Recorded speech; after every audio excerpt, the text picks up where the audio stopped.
Welcome to the channel. Welcome to Banter in the Box, episode 111.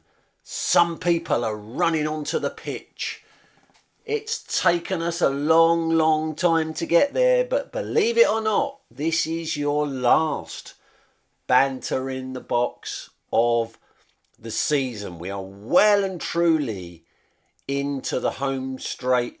There will be no more updates in terms of scores from here on in. The last update that you will receive was sent out this evening, and therefore there will be no more banter in the boxes. Well, there may be one or two very short bonus videos between now and the presentation awards on the 8th of July, possibly, but no official kind of banter in the box videos anymore, because we are nearly there, people. We are nearly there, and despite this late stage of the season, two managers going into the transfer market this week. I love it, as managers are still trying to win prize money or improve league positions, and there's plenty of prize money to play for. We've got, there's the top four seem pretty locked in, although I say that, should West Ham and Manchester City reach the Europa Conference League final and the Champions League final respectively, there are multiple points on offer for players that take part in those games. We've got treble points for the FFFL Cup final between Man City and Man United. There are the bonus points for the highest scoring players in each position and the highest scoring player overall. Those bonus points get doubled if you have that high scoring player and they're your captain. So there's loads of points to play for. The Manager of the Month for May is still there. Highest goal scorer is still very close. Silver Boot winner for the most assists. The most weekly wins in the season, that's wide open. So there is still lots of prize money to play for. No more tactical gambits can be used. Tactical gambits ended on the 1st of May. Great to see people still competing in the league though. And in this rather special edition of Banter in the Box, as it's the last one this season, I should say, we have got your game week 33 winners, 4 winners, all picking up a manager of the season point. Your game week 33 losers, all where they had them losing a manager of the season point. We've got careful what you wish for, a quote of the week, the FFFL Cup Final preview. It's the Family Fantasy Football League Cup Final this weekend. A reminder of the presentation awards and a Manager of the Season update. 12 Manager of the Season points on offer. Did anyone get the who the fuck is that that's rolled over? Until about 7 o'clock tonight, not a single person had a guess. And then I got a flurry of 4 guesses from different managers in about 20 minutes. All will be revealed later. So, your game week 33 winners. Take a bow. Coldplay United manager Martin Maloney. He was a game week loser last week when he dropped to his lowest position ever, but he's rallied up 2 places to 29th in the table. You have to go back to game week 29 for the last time Martin Maloney was that high in the table. Congratulations also to Poppy's players. They climbed 1 place to 7th, the highest they've been since game week 25. Take a bow. Norfolk and Chance FC manager Angela Addis. Talk about leaving it late. She climbed 2 places to 28th for the second week running, a game week winner. 28th is the highest Angela's been since the opening week of the season. But the biggest game week 33 winner, take a bow, Legends 23 manager Keith Simons. He stayed 16th in the table, but recorded a second weekly win.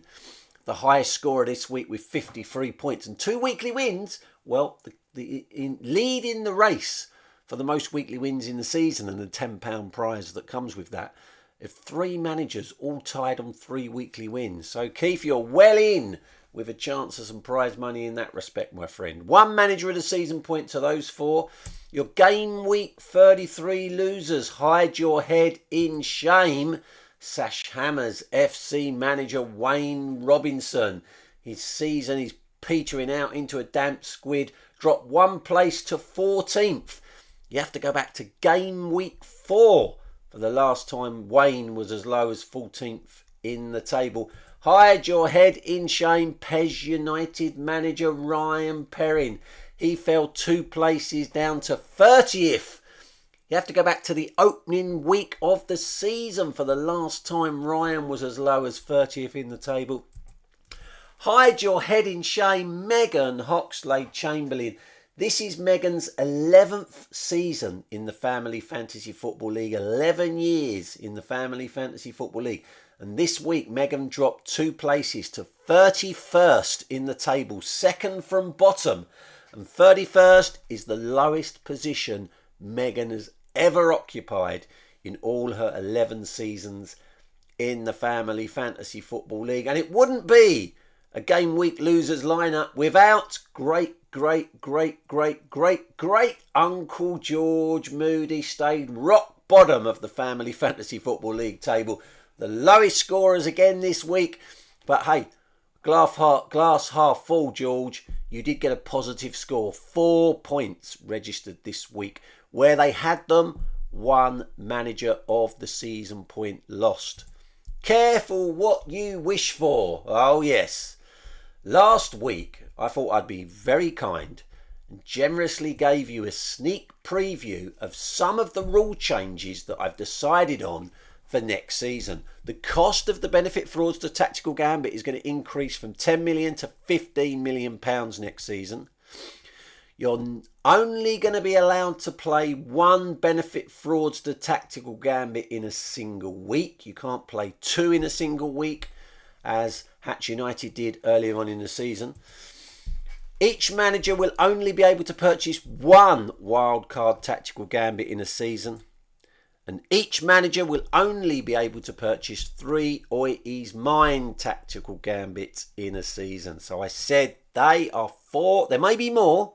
I'm still mulling over the rules, but they are 4 rule changes we're introducing next season. And then I said, if you have any other ideas for rule changes, please post them on the Family Fantasy Football League Facebook group and let's get some chat going about them. Well, I would like to thank Arden Diamonds manager Steve Holmes, Hatch United manager Neil Hatch, and Legends 23 manager Keith Simons for sending me their suggested rule changes for next season. However, none of them posted them on the Family Fantasy Football League Facebook group.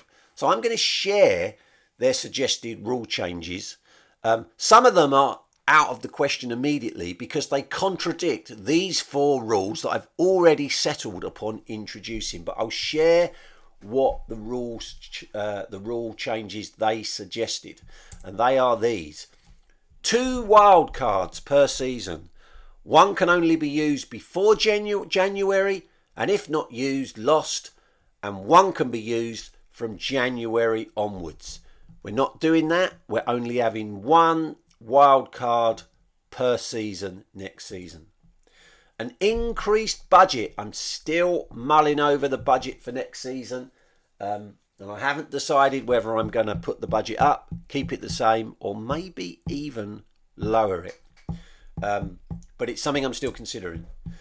If your team has more than 1 player from a non-nominated club due to transfers before the window closes, at either transfer window, summer or winter, managers are allowed to transfer out 1 player free of charge, i.e. not incur the penalty points for making a transfer, as long as this is done by the next weekly transfer cut-off at no penalty cost, so they don't lose the 10 points if it's pre the 31st of December, and they don't lose the 5 points if it's post the 31st of December. I don't like it. I don't think we're going to do that. I like the fact that managers get scuppered by a Premier League player moving clubs. So I'm not going to do that one. No Tommy Turncoat, or increase the cost and limit it to only 1 per season. Tommy Turncoat, £2 million to change your nominated club, which isn't that easy to do because you generally probably well, not every time, but you've generally got to do other shenanigans to get your team valid in order to change your nominated club. I don't think Tommy Turncoat is that strong that he needs to be limited to one per season, so I didn't particularly like that one. Additional budget increase in January for all teams. That'll make it far too easy. Knockout stage of the FFFL Cup should be an open draw. Now, this one I'm considering. We have, in the second round of the FFFL Cup, we have the group winners go into one pot as seeded teams, and the runners-up go into a second pot as unseeded teams, and seeded teams can't be drawn against each other in that second round of the Cup, nor can unseeded teams. But I must admit, the reason we have the seeded and unseeded is because there's some advantage to winning your group. You're less likely to face a stronger side in the second round. But is it really necessary to complicate the draw? I'm not sure it is. So this one, which was suggested by Mr. Neil Hatch, I think I am going to introduce an open draw from the second round onwards in the Family Fantasy Football League Cup. That one I like. Only one Oi's mine per season. Nope, I've already decided it's going to be 3 per season next season, as I said last week. And no more benefit fraudster tactical gambits. Well, again, I've already said benefit fraudsters will stay, but the cost will increase to £15 million, and you'll only be able to play 1 per week, which means you'll either be so far down the table that if you can use more than 1, playing one week and 1 the next, it's because you're so far off the pace, it's going to make no difference. But if you do what myself and Mr. Hatch did this season, and you're like just below the halfway line, and you make 1 per season, you make 1 benefit fraudster in a week, assuming you can find a way to do it for £15 million, it's unlikely to catapult you to top. The only reason Neil went from 17th to top is because he found a way of using 2 benefit fraudsters in a single week. He won't be able to do that next season. You're only going to be able to play 1 benefit fraudster in a single week. Plus, the cost is going up from £10 million to £15 million. So the chances of anyone being able to afford to buy 2 benefit fraudsters in a single week are limited. And if they can, because they've got so much money from being way down the bottom of the table all season long, it's unlikely to make much difference in terms of climbing up the table. It might make a big difference in terms of them winning a manager of the month, but that's the whole reason why we have benefit fraudsters, to give people, those managers, way down the bottom of the table, a chance of winning some prize money. Now, having said all of that, what I would like either Steve, Neil or Keith to do, or any of the rest of you that have got ideas out there for rule changes to next season, if you want me to consider them, don't message me or email me privately. Post on the Family Fantasy Football League Facebook group. Start it with suggested rule change for next season, like if you agree. Describe your rule change, and if it gets enough likes from the Family Fantasy Football League community, then I may consider introducing it, even if it contradicts one of the 4 rules I've already settled upon. So that's what you have to do. If you've got an idea for a rule change, if you don't like the 4 rule changes I've already settled upon, post it in the Family Fantasy Football League Facebook group, and let's see how the majority feel about your idea. And I'm not making any promises, but if enough people really hate a rule, or enough people really want a new rule brought in, as long as it's something that I'm able to control, as an example, let's think of something ridiculous. Players should score points every time they take a corner. I mean, I'm not signing up to Opta Stats, so those kind of statistics aren't readily available. So as long as it's a rule change where it's something that I am able to manage during the course of the season, and enough people like it, I will consider it. But you need to put it in the Family Fantasy Football League Facebook group. Let's share it. Let's start a conversation. Don't just email me privately, please. But thank you to Neil, Steve and Keith for sending those suggested changes in. And especially Neil, because I did like the knockout stage of the Family Fantasy Football League Cup should be an open draw. And that one I probably am. I tell you what, I am going to introduce that rule change next season. None of the others interest me unless you post it on the Family Fantasy Football League Facebook group and you get enough likes from other managers who agree it's a really good idea. Okay, so quote of the week. I mentioned him just now. Keith Simons doesn't want benefit frauds to tactical gambits anymore, and this is the message that Keith sent me. I would be in favour of scrapping the benefit frauds to tactical gambit, as it is a total farce and falsely reflects a team's position in the league. Chairman's choice are ahead of ostrich bar stewards, though Steve Maloney has proved you can get to the top without buying your way there. Steve has only made one transfer and he's fourth in the league and in the final of the cup. Steve would win the People's Winner of the League. And he went on to say, the dictionary definition of a fraudster is someone who commits fraud. So congratulations to Mr. Hatch and the chairman. I love it, Keith. That made me smile, my friend. And that is worth a manager of the season point for being a quote of the week. 2023 FFFL Cup preview. It's the final of the Family Fantasy Football League Cup this weekend, and the cup final is between Foxborough Foxes manager Charlotte Williams appearing in the Family Fantasy Football League Cup for the first time against Ostrich Bar Stewards manager Steve Maloney, who is appearing in his second FFFL Cup final in his history in the Family Fantasy Football League. The first time he reached the cup final, he was a beaten finalist. He's looking to go one step further this season. It's been billed as Beauty and the Beast, but I still maintain that he's being very harsh on Charlotte. My prediction for the final is this: an Ostrich Bar Stewards victory. I know I'm biased. Mr. Maloney is my boyfriend. By the way, Maloney, Fast 10 is out soon. Date night, my friend. What do you think? So I'm predicting Ostrich Bar Stewards will win the Family Fantasy Football League Cup final this weekend. You will all have to wait. Not until next week, because there is no Banter in the Box next week. You will have to wait until the 8th of July, which is the date of the Family Fantasy Football League Presentation Awards, to find out who has lifted that Family Fantasy Football League Cup. And talking of the FFL Presentation Awards, it is on Saturday, the 8th of July, as I said, at the Stadia of North-Chance FC manager Angela Addis. And it's taking place in Southend-on-Sea, Essex. We can all go down to the seafront and have a paddle.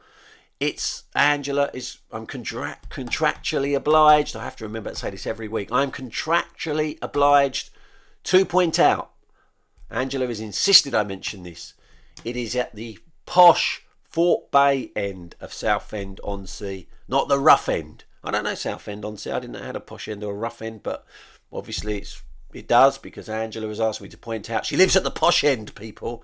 Okay, and it kicks off at 3 p.m. Many of you, unfortunately not all of you, but many of you have informed me whether or not you are attending and whether or not you are bringing the one permitted guest that you are allowed to bring.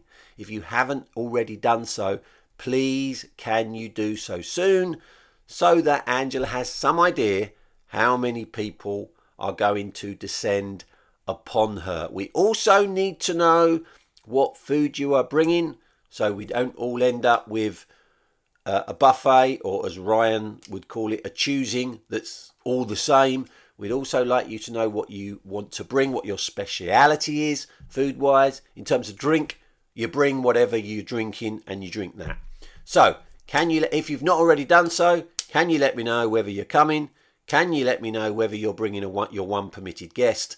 And can you let me know what you're contributing food-wise, so we can make sure that the buffet is nice and spread. Thankfully, we have several fantastic cooks and chefs in the Family Fantasy Football League who have more than one speciality. So for those of you that only really have one speciality, tell us what it is, and those master chefs amongst the Family Fantasy Football League can, fill in the gaps, so to speak. Who the fuck is that? Boy, I think I might have you beat, guys. This has been rolling over for so long. It's a picture of a current Family Fantasy Football League manager, now worth 12 Manager of the Season points. But to get those 12 Manager of the Season points, you needed to tell me the name of the current Family Fantasy Football League manager pictured there and the body part. 4 managers had a guess this week, and here were their guesses. On the Buses manager, Sarah Goodwin, thought that was a picture of Better Than the Diamonds manager James Holmes's belly. Hatch United manager Neil Hatch thought that was a picture of Never the Boys manager Jack Hoxby's belly. Lyndon's Lovely's manager Joe Hoxby thought that was a picture of Clockhouse Rangers manager George Moody's belly. And the Big Knobs manager Simon Hoxby thought that was a picture of Poppy's players Sarah Simon's belly. I can reveal that none of those guesses were correct. Not a one. So the Manager of the Season table looks like this. Well, the top 15 anyway. Angela Addis climbs to within 3 points of Simon Hoxby because she was a game week 33 winner. Keith Simons jumped up to clear 7th. 1 point for being a game week 33 winner. 1 point for getting the quote of the week. Ryan Perrin drops to 13th for being a game week 33 loser. Loads of people in the bottom half of the table moving about, but that's the top half of the table. So we're nearly there. Simon Hoxby is still leading the way. He's been top of the Manager of the Season table for most, if not all, of the season. Remember, of course, for those of you that entered the Predictor Challenge at the start of the season, there are 30 Manager of the Season points on offer, depending on how many of your predictions you got right. So it could all change.